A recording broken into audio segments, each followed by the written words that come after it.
இந்த தேர்தல்ல பல கட்சிகள் கூட்டணியில இருந்து கூட்டணி நிலைப்பாட்டை மாத்திருக்காங்க.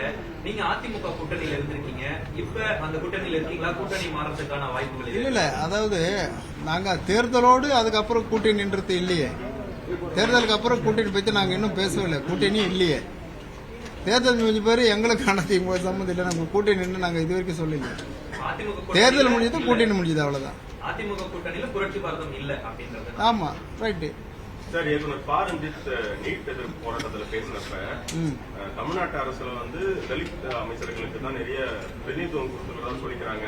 ஆனா அந்த அமைச்சர்கள் யாரும் தலித் இஷ்யூக்கு எதுவுமே பேசல. அதனால நாங்க அவங்கள தலித் அமைச்சர் ஏத்துக்க மாட்டோம் அப்படின்னு சொல்லியிருந்தாரு. அது அவருடைய கருத்து அது. ஆனா இந்த அரசு உருவாக்கி 2-2.5 மாசம் தான் ஆகுது.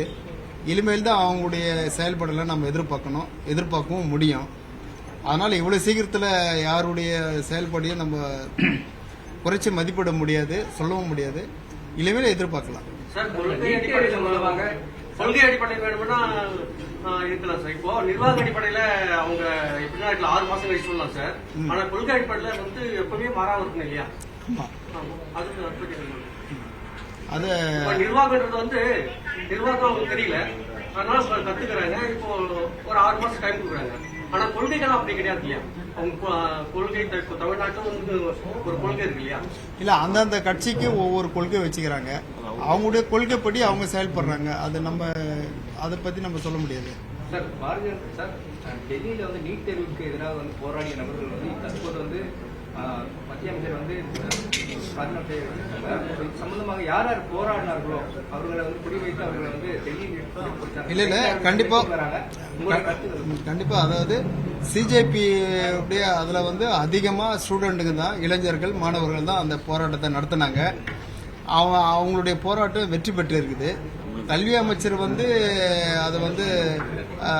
ரிசைன் பண்ணணும்னு சொன்னாங்க. ரிசைன் பண்ணிட்டாரு. இப்போ அவங்க கொடுத்த அந்த டிமாண்டு, அதாவது போராட்டம் செஞ்ச மாணவர்கள் மேலே எந்த விதமான வழக்கமும் போடக்கூடாது. அதே போல ஒரு 3 டிமாண்டு வச்சாங்க. அதெல்லாம் பண்ணக்கூடாதுன்னு மத்திய அரசாங்கம் ஒத்துக்கின பிறகு இப்ப தேடி அவங்க பேர்ல வழக்கு போடுறாங்கன்னு சொன்னாங்க. கண்டிப்பா அவங்க மறுபடியும் வீதிக்கு போராட வேண்டிய சூழ்நிலை கண்டிப்பா மறுபடியும் சிஜேபிக்கு வரும்.